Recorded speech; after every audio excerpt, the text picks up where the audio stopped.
If you ever felt like you're doing everything right, but for whatever reason, you are still blending in with every other contractor, this might be the real problem. Your standards aren't high enough. In this episode, I'm breaking down how raising your standards completely change your business and the simple things that most contractors are missing. Hey, I'm Shay Toya. I've spent more than 10 years in construction, working behind the scenes in marketing, hiring, and I've seen how overwhelming it can be to grow a business. That's how we've learned to build a sustainable business using clear systems, strong communication, and intentional recruiting. If you're ready for better hiring, smarter remarketing, and a business that doesn't fall apart when you step away, welcome to Building Better Contractor Businesses. If you are a contractor trying to build a more profitable, predictable business, be sure to join us in our Facebook group, which is called Building Better Contractor Businesses. You will find the link in our show notes. This is where we are having real conversations each and every week. So there's been something I've been talking about a lot lately. It is the importance of having high standards. I've been talking about this each and every week from our leadership calls, from the calls that we have with all of our staff, because the truth is, this is one of the biggest things that will help you stand out. And for whatever reason, the construction industry, the standards are super low. Like really low, which means the truth is you can dominate your market just by doing a few simple things consistently. So for a very long time, Kevin and I didn't even realize this. We were out just trying to figure things out, just trying to get through jobs, trying to keep things moving along. And honestly, a lot of the time, we were just learning as we went. But we really started to grow and started to pay attention to what was actually going on, what actually made a huge difference. Then we realized something. The companies that stand out aren't always the most skilled. They just operate at a higher standard. Recently, I was listening to a podcast about Disney. And of course, we are not Disney. We're not the happiest place on earth, but their philosophies on standards, that's what makes their business super, super strong. Here are some real examples of what high standards look like within your contractor business. Number one, answering your phone. To me, this is a very crazy standard to be considered a high standard. But what I've found out throughout the years that a lot of contractors aren't selling, or a lot of contractors, for whatever reason, they are not answering their phone. One of the things that we do offer within our business is a VoIP system. And with the VoIP system, it allows you to answer your phone wherever you are. It allows you to, if you are driving, if you're on vacation, and for whatever reason, maybe you do not have an admin and you're just your only person, you're out working. It allows you to answer your phone while you are out. It also allows you to look bigger than what you really are. So VoIP systems, I do recommend. That way you do not have to be at your desk, but you could still answer your phone no matter wherever you are. So I believe that having a VoIP system is very, very important, or having some type of system that allows you to answer your phone wherever you are. Maybe you just want to use your cell phone, but what's nice about having a VoIP system is that you do not have to give your phone number, your personal phone number, to other, people, customers, clients, employees. And then also what's very nice about having a VoIP system is that when a phone call comes in, it tells you exactly that it is your phone, you're a client or whoever's calling for your actual business. That way you can, make sure you're answering it professionally of however way that you answer the phone. But having some type of system of being able to answer the phone, if you don't want a VoIP system, maybe having a second phone. But with having a VoIP system, it allows you to forward the calls over to your cell phone. So when the calls come in, you know they are actual business phone calls. So I do think there's any reason of not being able to answer your phone. I get it. Sometimes you are in a meeting, but if someone does call you and you realize that they called you, just make sure you give them a call right back. Even if it's just you and you're in a meeting and you're not able to answer the phone, having the ability to call them right back is a huge factor as well. So there should be no excuses of not answering your phone. Number two, I think this is a huge, huge thing, communication. Our standards are that we will respond within 24 hours, always. Even if we do not answer, or even if we don't have the answer, we let them know, hey, I've got pretty much confirming that I received this email or I received this phone call, but I'll get back to you by tomorrow or as soon as you get an answer. But it also be able to give a realistic timeline of when you should have an answer. Don't leave anyone in la la land. So everyone should have the ability to know what's going on. And if you don't know the answer, be sure to get the answer from someone else. So, as I said, don't leave people in la la land. Don't leave people hanging.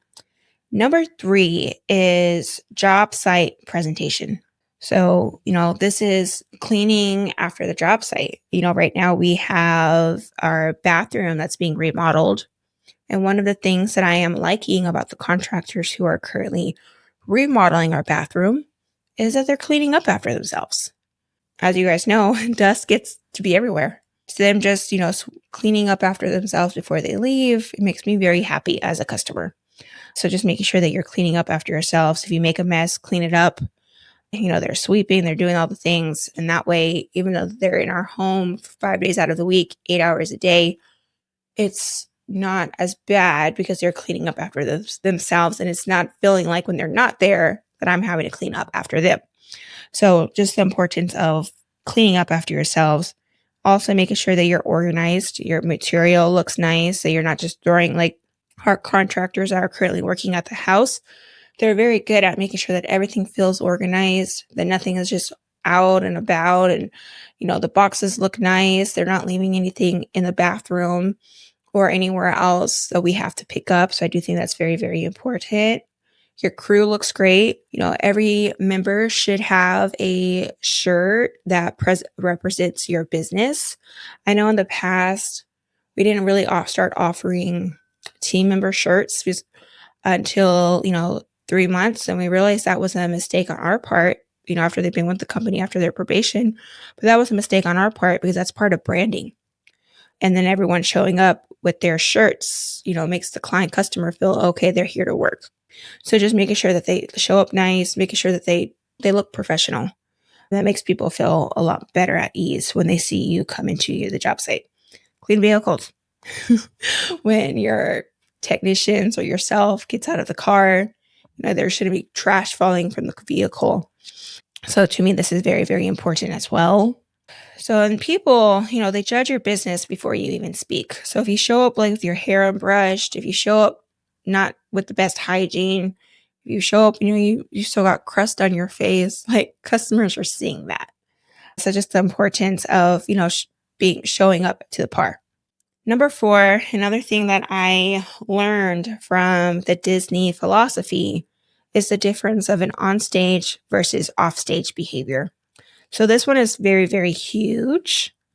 On stage, pretty much in front of the customer or the GC or whoever you're currently working with, you have a certain way of yourself in front of the client. You're not complaining. Your team's not complaining. There's no confusion. There's no chaos. Only solutions. So if there is a problem, the client does not see it. If when you do bring up the problem, if these problems do happen, there's a solution to that problem. So I think that's very, very important that when you come to the client or customer, that you have some type of solution to their problem, not just, oh, there's this problem and we don't have a way to fix it. So before you bring problems to your customer, you need to make sure that you're bringing them a solution as well. Then if you don't know the solution, then just let them know, like, hey, like we're trying to figure this out, but we'll let you know as soon as possible. is, when I used to be in sales, I used to do door-to-door sales, and I was always told, like, customers, they don't mind the negatives, but they hate surprises. So for that reason, just, communicate well with your client and let them know what's going on, but make sure you're providing a solution instead of just providing them a problem where they're having to figure it out. And so if something does go wrong, you come with solutions and a plan.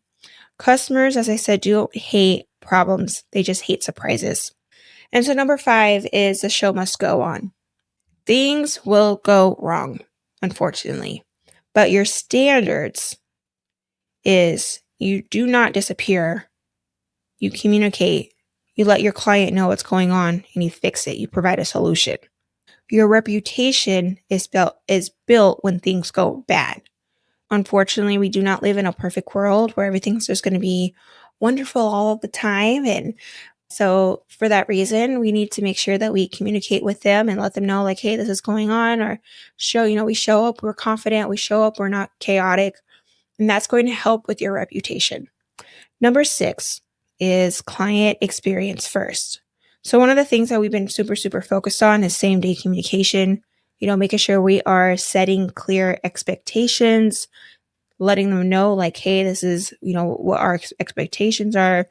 We don't want any type of surprises within pricing, the scope, the timeline. So these are all expectations that we should have. And, how you make people feel really matters. People remember the way that you made them feel. So for that reason, if you're always coming in and you're doing change orders because you didn't bill correctly, like, that's what their client's going to remember. So just, remembering that the way you make people feel is very, very important. Number 7 is paying attention to detail. Clients, we are in low voltage, and clients may not understand exactly what is it that we do. But what they do notice is, the terminations, the wiring, the cabling, that looks clean. The cables are labeled. They notice that the cabling and everything looks organized. It doesn't look like I've seen the before and after photos of other wires, and it just looks like a hot mess. So for that reason, like, looking organized and feeling organized and looking clean is just going to give the client a better experience, and that shows that you're actually paying attention to the details. They can feel the difference a lot. Number 8 is consistency over hierarchs. So just the importance of being consistent. So you don't have to rely on a rock star employees. We build systems. You build checklists, SOPs, standard processes. Every client gets the same experience. Years ago, I read the book E-Myth, and E-Myth just talks about the importance of, starting from the bottom and going up with your systems. And, everyone client, and they talked about so E-Myth is about this employer owns a pie company. But one of the examples that they shared was when they would go to this hotel, like, they remembered certain things, like what kind of magazines he liked. And those are the things that they would give each and every time because they had a great system in place for note taking and all that good stuff. Number 8 is to create moments with the wow factor. So go slightly above experience, within our organization. Extra labeling, cleaner than expected, easy to work with. We don't want to bring any type of stress to our partners, our GCs that we work with, our business owners that we work with. We want it to be that we're easy to work with, that when they hire us, they don't have anything that they have to worry about. They know the job's going to get done. That's where people remember. Number 10 is safety. So being on a construction site, safety is number 1. Everyone needs to be safe. Everyone needs to return home. So for that reason, keeping a clean site, making sure your team is wearing proper PPE, respecting other trades. Safety should be an automatic thing to making sure that the team is following. And respecting other trades is very important as well. Knowing certain things when it comes to other trades can be a game changer. Number 11, hire for attitude. You could teach skill. Sometimes it might be a little hard, but you can teach skill. One thing that you cannot teach is an attitude. You can't teach someone to have ownership. You can't teach someone to have great communication skills. You can't teach someone to have respect. The thing we need to focus on is making sure that we are hiring for mindset first and skills second, because those are things that we can't teach people. We can't teach someone to, hey, they keep being late. You could say it and say it and say it and say it over and over again, but they have to take that effort and actually make sure that they're on time and showing to the job site early. So those are things that you really can't teach. You can't teach someone to have a good attitude. You can tell them, but it doesn't mean that they're going to do it when you're not watching. Number 12 is that everyone represents the brand. Every employee that you hire represents the brand. There is no, that's not my job. Everyone owns the outcome of that job. Everyone plays a huge role of that job. Every single person represents your company in a good or bad way. So if you take anything from this episode, and I hope you did, pick 2 to 3 of these items that I shared with for your standards this week, and don't try. The biggest thing I think is very, very important is that you don't try just to fix everything. Start with 1, maybe even 2 or 3 items. Just start. Because this alone can separate you from 90% of your competition. You answering your phone will, unfortunately, fortunate for you, separate you from 90% of your competition. Unfortunately, our competition isn't answering their phone. So you answering your phone and making sure you set your standards up higher means you are going to separate yourself from 90% of the competition. And so if you are looking to take this a little bit further, and be sure to join our Facebook group.